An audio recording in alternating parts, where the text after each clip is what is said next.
Olá, está no ar mais um episódio do podcast Conexão Unicamp, gravado no auditório da Associação no dia 18 de abril de 2024. Acompanhe esse e outros episódios do podcast pelo canal oficial da Unicamp no YouTube ou, se preferir, nas principais plataformas do gênero.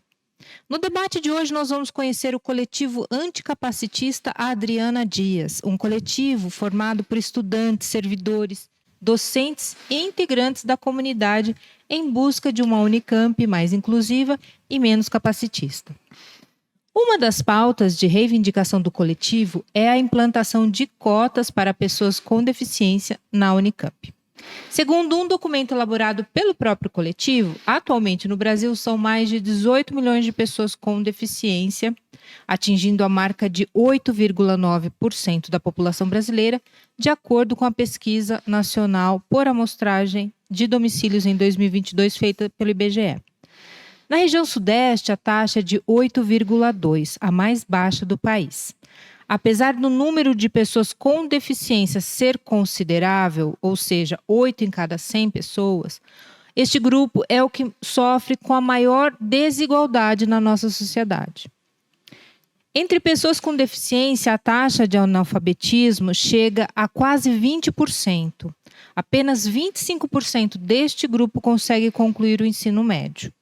E, pior, ainda 7% consegue alcançar a titulação do ensino superior. Segundo o Serviço de Informações ao Cidadão, em 2023, a Unicamp tinha apenas 37 estudantes com deficiência matriculados na graduação e um corpo de 18 mil graduandos. 93 servidores técnico-administrativos com deficiência e 24 docentes com deficiência, num total de mais de 8 mil servidores docentes e não docentes. Eu sou Cristina Segato, jornalista da Unicamp, e dou as boas-vindas aos nossos convidados para falar sobre esse assunto.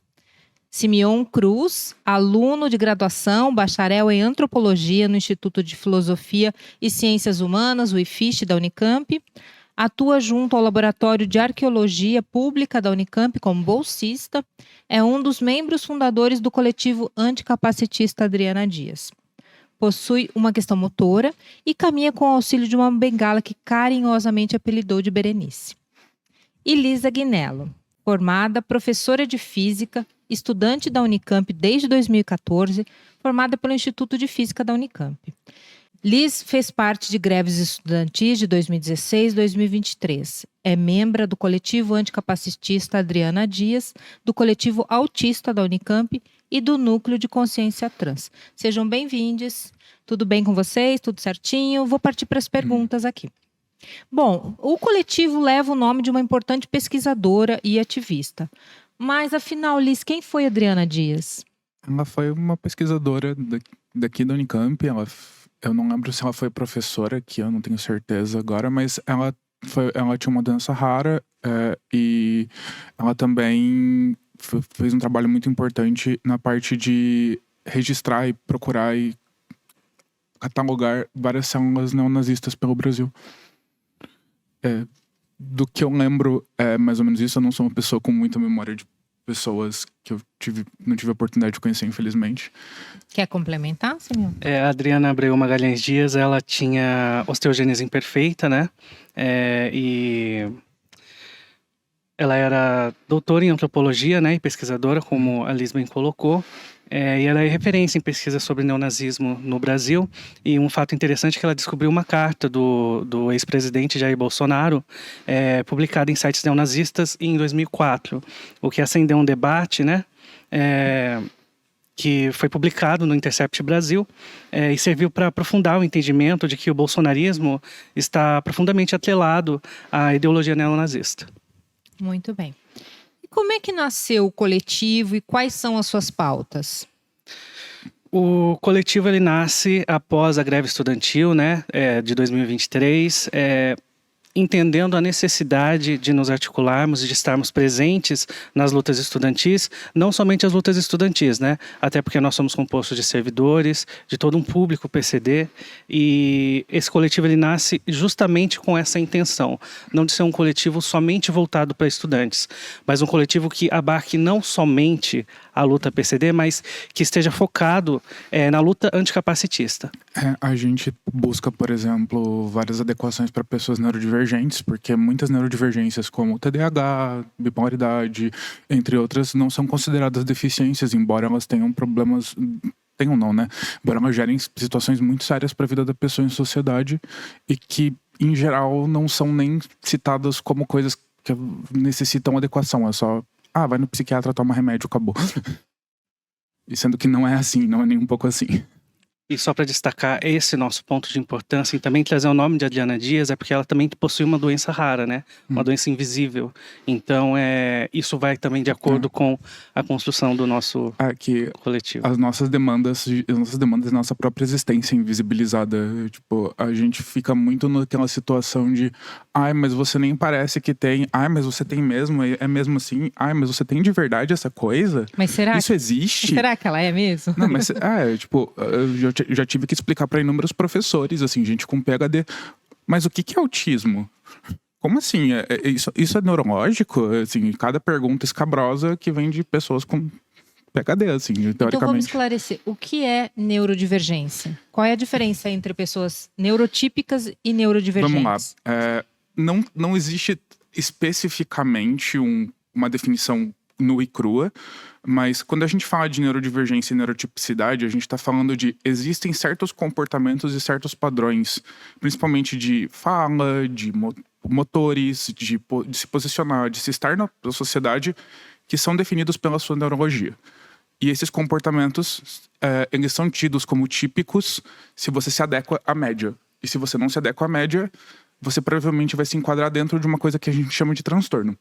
E aí os transtornos vão estar dentro do DSM-5, do CID-10, entre outros documentos médicos, que vão lá e falam, você tem tal tipo de comportamento que não é útil para a sociedade, que não funciona bem dentro do sistema do capital, você não é bom em trabalhar das 7 às 7, aquela coisa toda, você não trabalha muito bem todo dia, talvez você tenha um problema, talvez você tenha uma doença, um transtorno.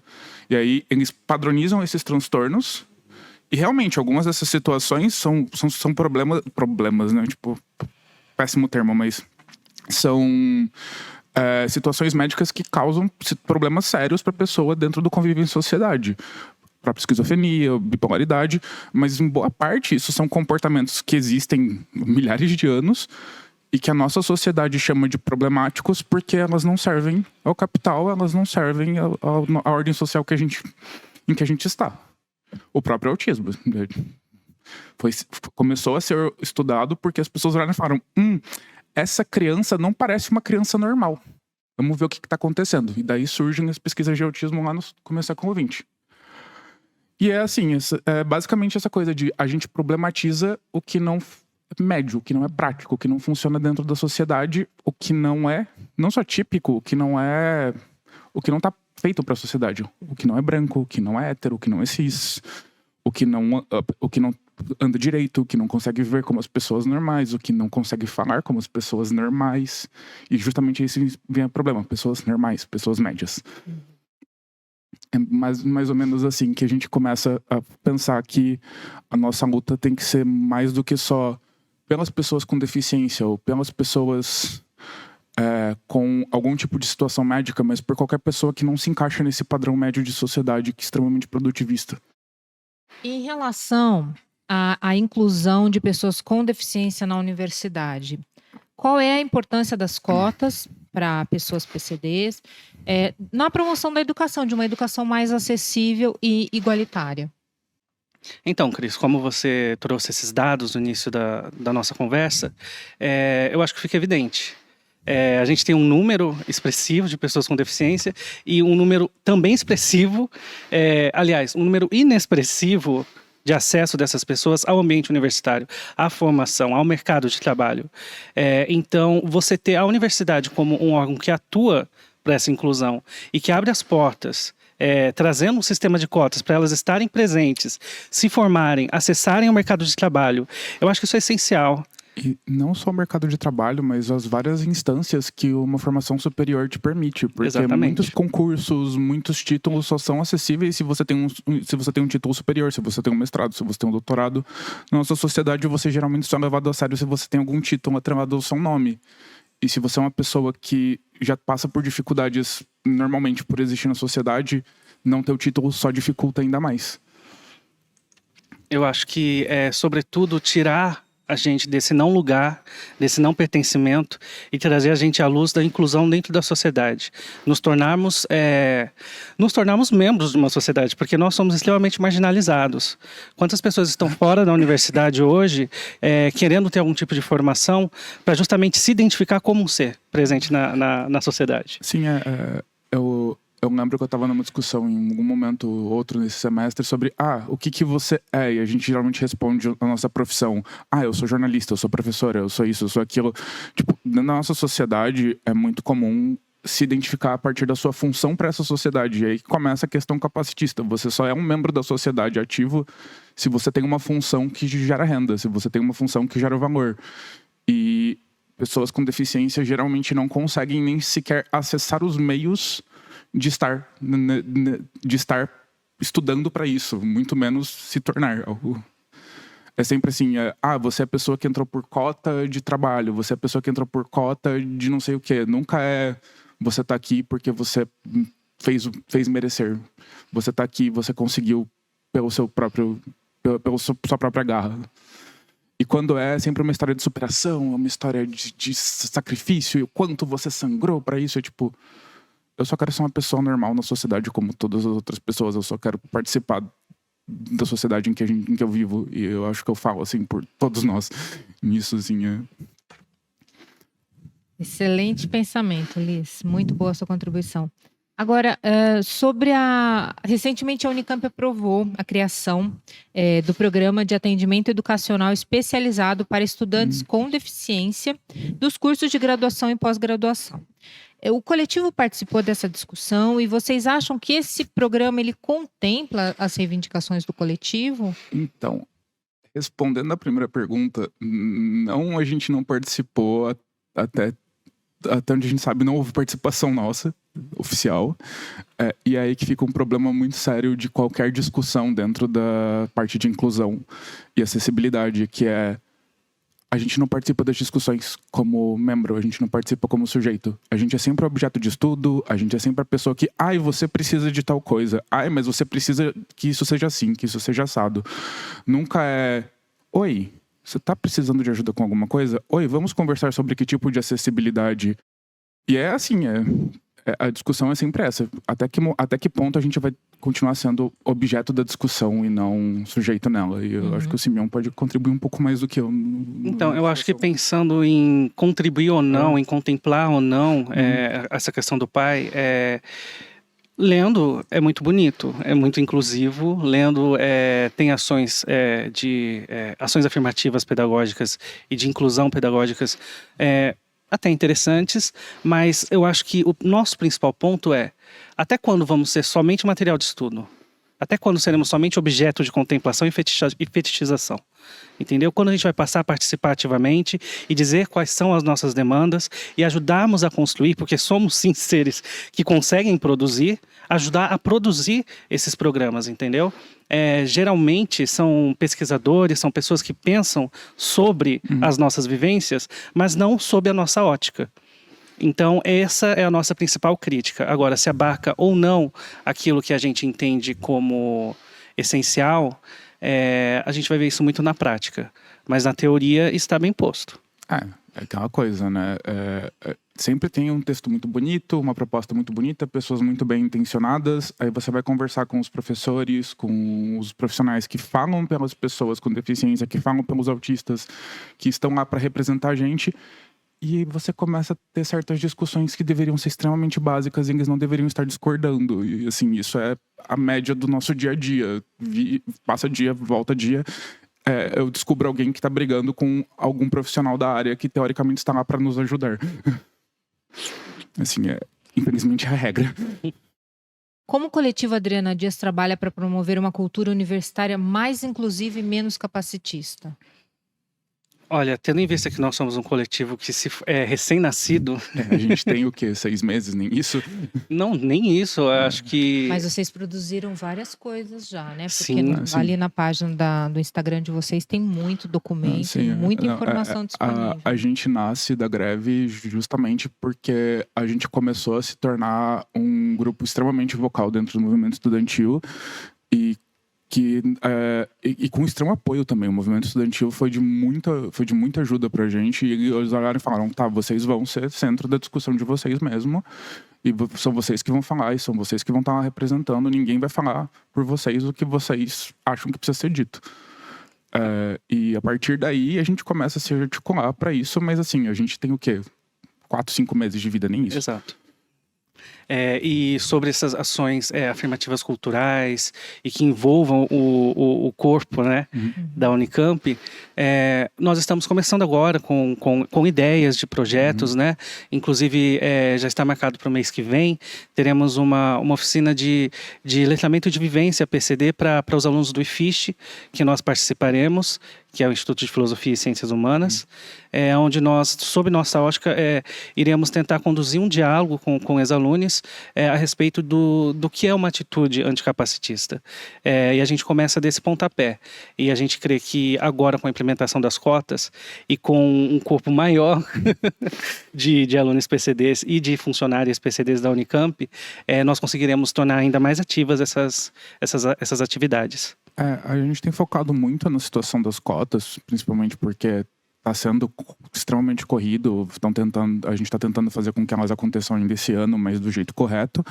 Mas também a gente está se articulando bastante, tanto com os outros coletivos e núcleos e partes do movimento estudantil, como também com algumas partes da universidade que se mostraram extremamente abertas ao diálogo. A Câmara de Mediação, a própria DEAP, que foi recentemente formada, que era o antigo SAI, estão sendo, assim, diálogos extremamente ricos. A questão é se esses diálogos extremamente ricos vão se tornar materiais.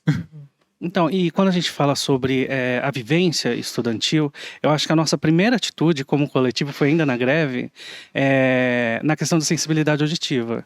Porque existia muito barulho, aplausos a cada fala, e nós impusemos que as pessoas aplaudissem em libras. Então, a gente já vem trabalhando isso, e com certeza isso vai explodir, a gente vai ter muitas mais atividades. A gente está tentando também fazer coisas como... A gente teve a sala de isolamento sensorial na greve também. Exato. A gente teve muitas coisas que, assim, a gente está tendo discussões como na comissão de acessibilidade. Como é que vai ser a questão de acessibilidade sensorial para pessoas que têm problema com luminosidade, para pessoas que têm problema auditivo? Eu mesma tenho sérios problemas sensoriais, assim, extremos, mas não sou a única.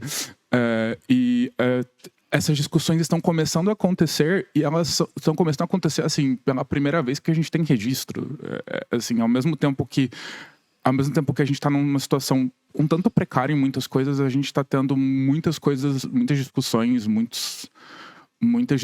muitas implementações de coisas que são vanguarda. Assim, a gente está fazendo pela primeira vez coisas que não se vê, tipo, nem na América do Sul, no mundo. Que bacana. E quais são os principais desafios enfrentados pelas pessoas com deficiência na universidade? Então, aí é difícil saber por onde começar. Porque quando a gente fala PCD, pessoa com deficiência, nós temos um leque de... A gente é extremamente heterogêneo. Exato. E assim, eu posso falar da minha vivência, eu posso falar da minha vivência como uma pessoa com uma questão motora. Minha principal dificuldade é chegar no meu instituto para estudar. Eu, como uma pessoa que vem da moradia estudantil, não tenho um ônibus adaptado.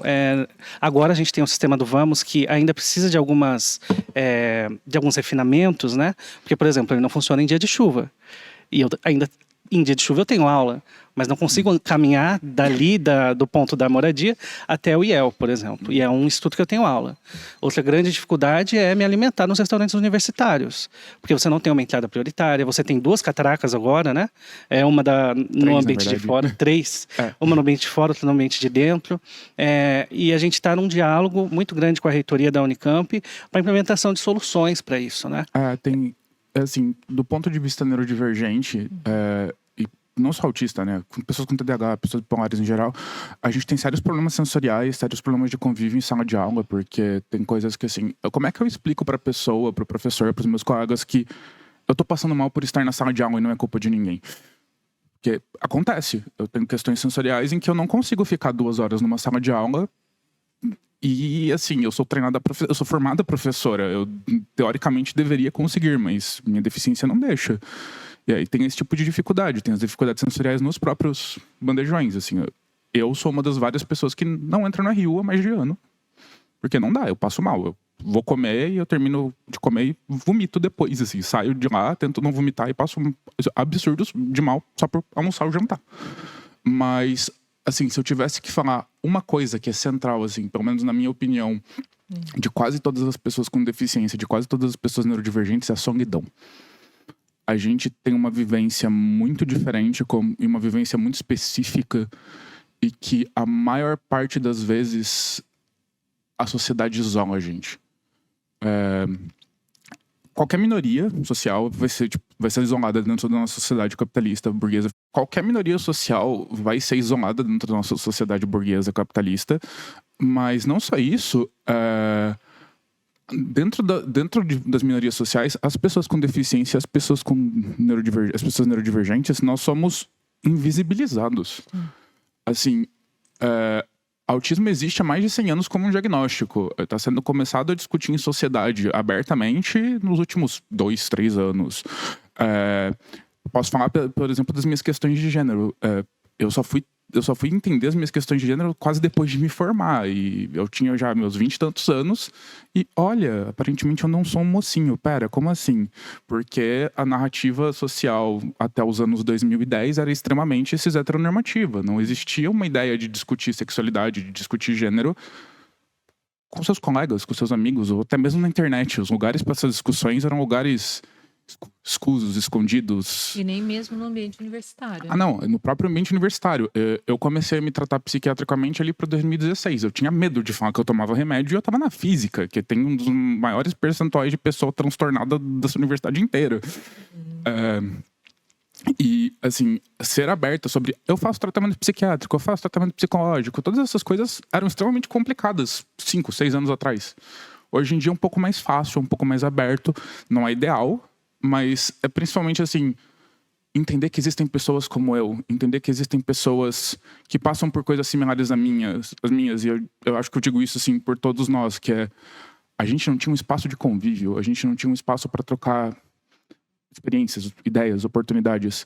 A gente não tinha como conversar e falar, olha, eu tô passando por isso, alguém passa por algo igual, que tipo de solução a gente pode arranjar para esse tipo de problema? E hoje em dia a gente tem.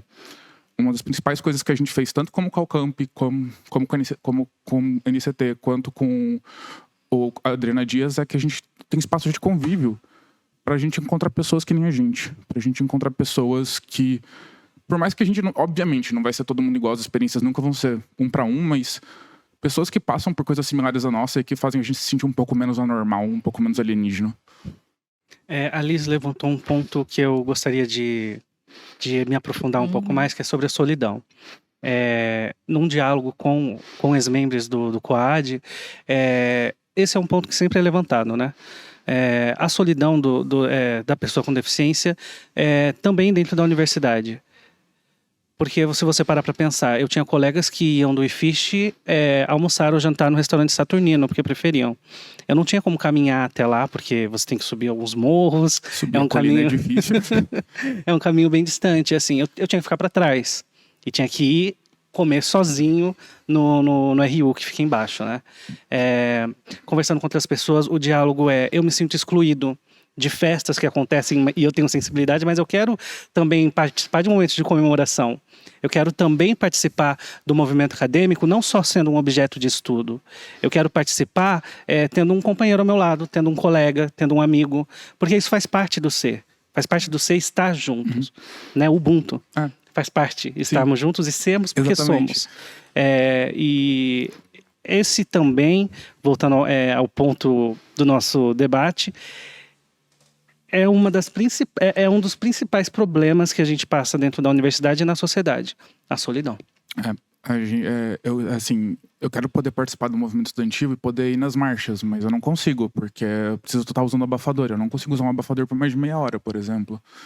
E, infelizmente, isso se demonstra muito também dentro da própria universidade. A maior parte dos espaços não são adequados, a maior parte dos espaços não são... agradável não é a palavra, a maior parte dos espaços são nocivos à nossa existência, não só do ponto de vista arquitetônico, mas da própria estruturação deles socialmente. Como eu disse, tem muitas aulas que não dá para ficar 2 horas numa sala de aula. E eu mesmo não consigo exercer minha profissão, porque minha profissão exige que eu esteja 4, 6, 8 horas seguidas dando aula. E eu não tenho como fazer isso por causa das minhas questões de saúde. Por isso eu voltei para a universidade. E o meu caso, infelizmente, não é exceção. Como que vocês veem o papel da universidade para promover a igualdade de oportunidades para os estudantes? Eu tenho uma opinião um pouco forte sobre isso. Eu não sei se o Simeão quer começar. Eu vejo a universidade como... eu acho que eu acho que é de extrema importância a universidade tomar essa atitude. Porque se a gente conseguiu ingressar na universidade, se a gente conseguiu estar aqui dentro, e a gente tem barreiras, limites que são impostos, não só em estrutura física, tá? Mas de a gente, por exemplo, acessar um laboratório, acessar uma sala de estudos. Estrutura atitudinal. Exato. Não dá pra conversar com o professor, às vezes. Perfeitamente.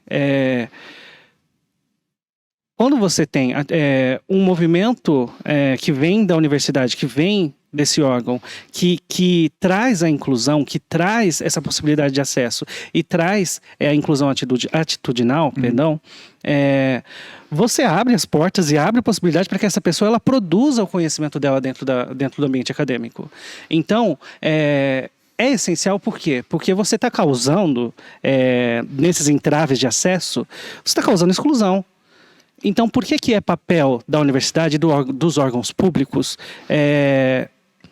eliminar essas barreiras? Porque justamente você tem alguém que entrou, que está lá dentro, para produzir conhecimento, para produzir pesquisa, para compreender, para estudar. Então, por que essa pessoa entra em um espaço como esse, que é a universidade, e continua excluída? Então, é papel, sim, da universidade e do órgão público. É nosso direito poder acessar e poder produzir. Eu acho que, assim, principalmente, muitas das histórias que a gente tem acesso, muitas das histórias dos nossos colegas, nossos amigos, são histórias de, literalmente, sobrevivência aqui dentro. Assim, de passar ano após ano após ano, indo parar no hospital, passando mal, tendo crise. E a universidade tem que se tornar mais inclusiva para isso. Ela tem que se tornar um espaço mais acessível, literalmente. Mas eu acho que é também uma questão de representatividade e é uma questão de... literalmente igualdade, porque como você disse no começo, assim, os percentuais não são nem um pouco representativos, e ao mesmo tempo que eles não são nem um pouco representativos, a gente está estudando aqui com o dinheiro do povo. A gente está estudando aqui com o dinheiro das pessoas que trabalham. Então, as pessoas que trabalham devem estar aqui. As pessoas que são o povo e não a média para qual a sociedade é feita. A média cis, hétero, branca, neurotípica, blá, blá, blá, blá, blá. Mas a questão principal para mim é, assim, eu lembro de uma vez que eu tava vendo o Neil deGrasse Tyson, que é um dos principais físicos famosos do mundo, falando que ele não tinha um modelo para existir. Ele não tinha um modelo do que ele queria ser da vida dele, porque ele era um garoto negro do Bronx que queria ser cientista. E como mulher trans não binária autista, tipo, eu não tenho um modelo de pessoa que eu gostaria de ser. Eu tenho alguns que eu aponto. E quanto mais minoritário a gente se torna, mais a gente percebe que a gente não tem exemplos de vida que uma pessoa média tem.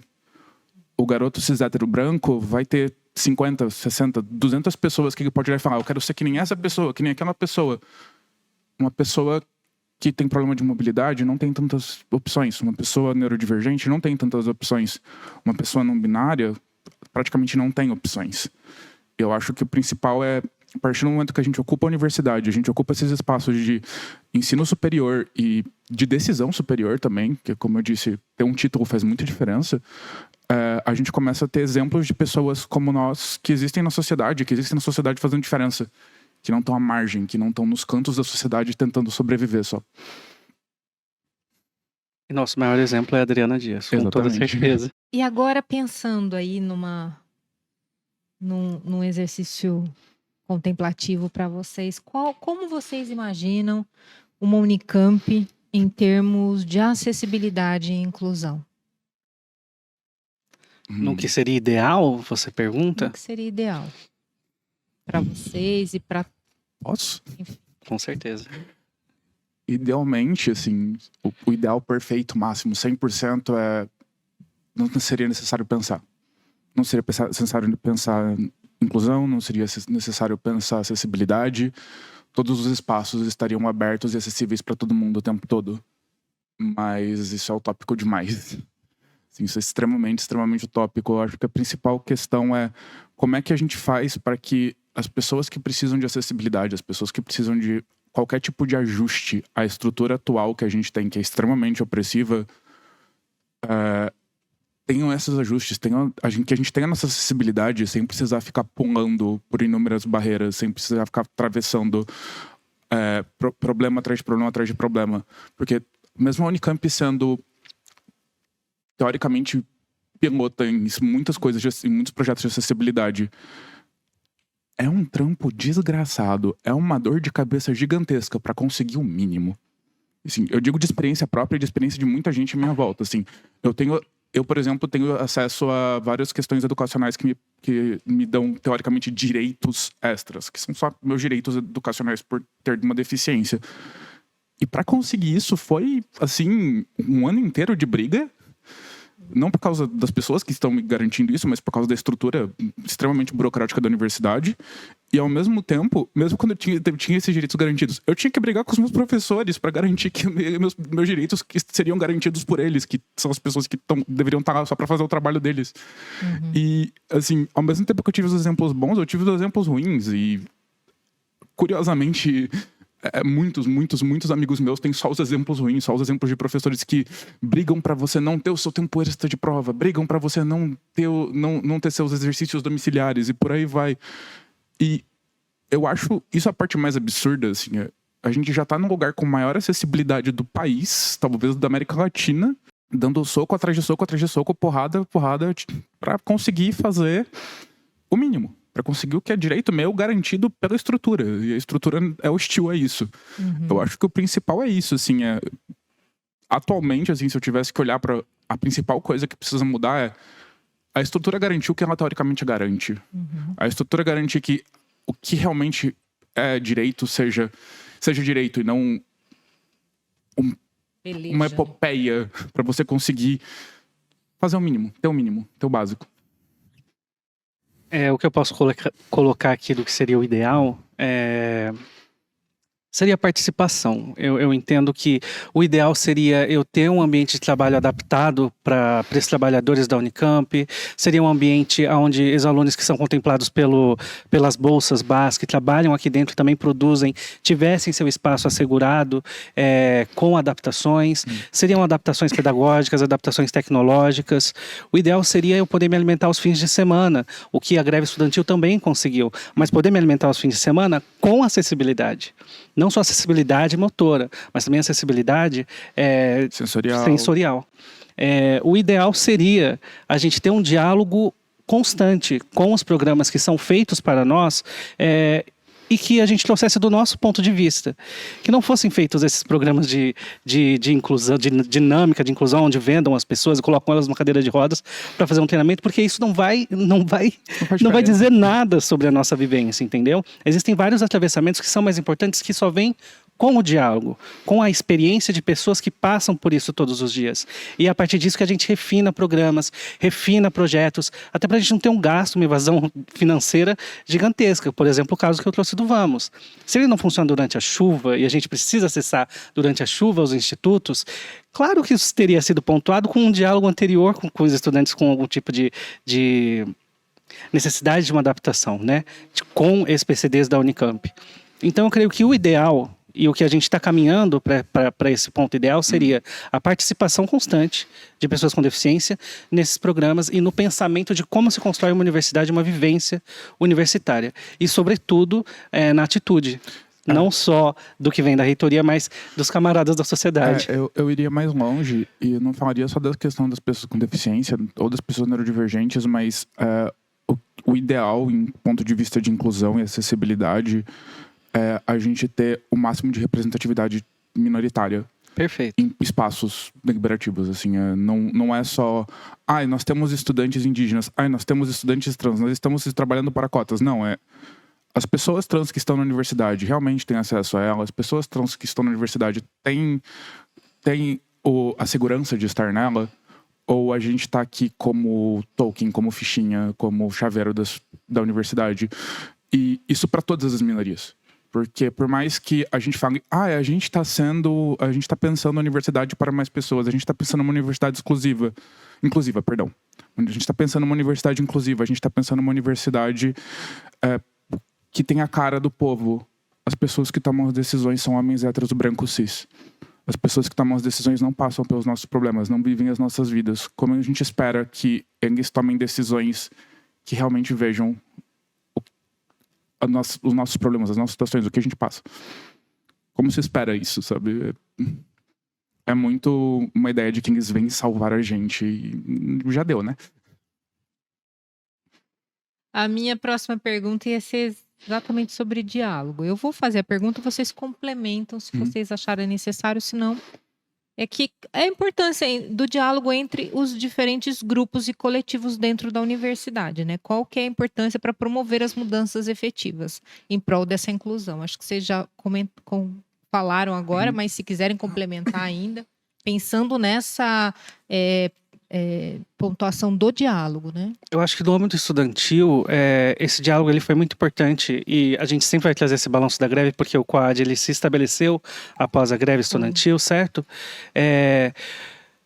Foi de um primor, é de uma importância que eu não consigo colocar em palavras. Você tem o NCN, o NCT, que sempre foi pensado dentro de uma estrutura que ela era excludente de PCDs, porque nós não tínhamos... NCN seria? Núcleo de Consciência Negra e NCT é o Núcleo de Consciência Trans. Eu estou trazendo dois exemplos, né, de núcleos de pensamento estudantil dentro da Unicamp. Nós não tínhamos representação, porque éramos em número insignificativo dentro da Unicamp, PCD, para ser pensado em coletivo, para ser pensado junto. Então, a gente ter esse movimento de adentrar, ter esse espaço de adentrar dentro desses coletivos e colocar quais são nossas pautas. Você traz a inclusão de pessoas negras que estão vindo da periferia e que são PCDs que vão acessar a universidade. E que esses núcleos vão precisar também pensar acerca dessas pessoas, dessas vivências desses corpos. E eu acho que assim, tem dois fatores. O primeiro é, como o Simeão disse, tem uma questão de interseção. Porque a gente fala, a pessoa é trans. Então agora, a partir de agora eu estou na caixinha da pessoa trans não binária. Eu deixei de ser autista, por acaso? Só porque, sabe, eu deixei de ter problemas... A gente existe muito mais do que dentro das nossas militâncias. E essa interseção faz com que a gente comece a pensar de formas um pouco mais complexas os indivíduos que fazem parte desses grupos. E eu acho que isso é extremamente importante para a sociedade em geral. Mas eu acho que da questão do diálogo, principalmente dentro do movimento estudantil, a importância se dá a partir do momento dos resultados da greve.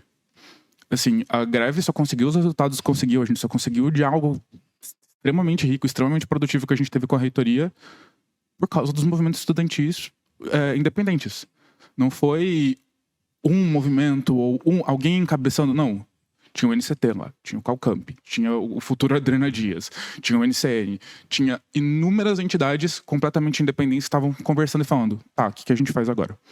E foi a partir desse diálogo que a gente mostrou que a gente consegue produzir mais juntos. E justamente esse diálogo e trabalho não só com o setor administrativo da universidade, mas também com os grupos estudantis que aqui existem, ele prossegue, né? A gente vem numa constante de diálogo e de construção e a gente pretende continuar assim, porque alguma diferença está sendo feita. Dentro desse diálogo a gente tem soluções que estão sendo pensadas e se estão sendo pensadas, se vão contemplar esse pessoal que vai chegar, a gente também entende que assim, a Unicamp tem um grande desafio pela frente com as cotas PCD, que é justamente tentar sanar todas essas dificuldades que a gente veio colocando até aqui. E pensar isso dentro dos movimentos estudantis é essencial. Porque os movimentos estudantis estão na lida diária dessas pessoas, né? Eu acho que é tanto pensar isso no movimento estudantil quanto pensar isso dentro da própria universidade. Uma das nossas principais brigas era justamente: a gente vai instaurar cotas, ok. Como é que a gente faz para instaurar cotas e as pessoas que entrarem não entrarem, ficarem um ano na universidade e pararem no hospital por estarem na universidade? E na questão do movimento estudantil é justamente volta aquela questão da songuidão, que é: se eu faço parte da universidade, eu sou um estudante da universidade, eu também faço parte do movimento estudantil, eu também faço parte do meu centro acadêmico e por aí vai. E eu preciso estar confortável, eu preciso estar acolhida, eu preciso estar segura nesses lugares. E a partir desse diálogo a gente começa a mostrar que a questão atitudinal, a questão de comportamento não é só dos professores, embora seja grande parte deles. É uma questão também de: os meus colegas me acolhem, os meus colegas entendem que por mais que eu tenha diferenças, eu ainda sou um deles. E também pensando, acho que num apanhado do nosso diálogo, quando a gente fala em participação, em incluir também a comunidade externa da Unicamp para esse diálogo, nós vamos ter agora uma audiência. Queria aproveitar o espaço para convidar todo mundo que queira participar, para pensar um pouco melhor esse GT que foi estruturado sobre as cotas, né? Que tem sido uma luta do COAD, pensar sobre isso e tentar ajustar esses ditames. E queria aproveitar o espaço para convidar o pessoal para a audiência pública, dia 9. Eu acho importante comentar também que sem essa audiência pública e sem toda a nossa participação e discussão com a reitoria, as cotas teriam passado sem quase nenhuma participação PCD. E sem nenhuma participação neurodivergente, sem nenhuma participação PCD de estudantes. A Unicamp, por mais que ela esteja tentando ser vanguarda em inclusão, não adianta de nada você instaurar cotas para pessoas com deficiência em que apenas uma pessoa com deficiência participou da elaboração dessas cotas. Um grupo de mais de 10 pessoas. Nós estamos chegando aqui ao final da gravação do episódio. Eu queria que vocês deixassem suas mensagens, seus recados para a gente encerrar, suas considerações finais. Eu acho que, assim, principalmente, o que deveria ficar nós estamos aqui para ficar, nós estamos aqui para ocupar esses espaços, para participar desses espaços, para que eles se tornem espaços ainda mais, não só inclusivos e acolhedores para nós, mas para todo mundo. Porque a universidade tem se tornado um espaço extremamente hostil, um espaço extremamente complicado, e eu entendo que isso não é uma questão só da universidade, mas como eu tô aqui há 10 anos, eu vi muitas coisas acontecerem, e eu acho que da greve pra frente a gente tá fazendo uma mudança social importante aqui, que é: a gente tá deixando de ser pessoas separadas na universidade, mas voltando a ser um coletivo Unicamp, um coletivo universitário. E a outra coisa é: a gente não tá sozinho. Se você é uma pessoa que tá passando por alguma dificuldade, alguma complicação que as pessoas à sua volta não entendem, que as pessoas à sua volta desligam, fingem que não é nada, fingem que você está inventando, ou que é coisa sua, talvez você não esteja tão sozinho assim. Provavelmente você não está tão sozinho assim. Vem conversar com a gente, vem conversar com pessoas que podem estar passando por algo que nem você. É importante, assim, faz muita diferença. Eu queria primeiramente agradecer o espaço, agradecer o convite, e dizer que o COAD é um ambiente aberto de diálogo e de luta.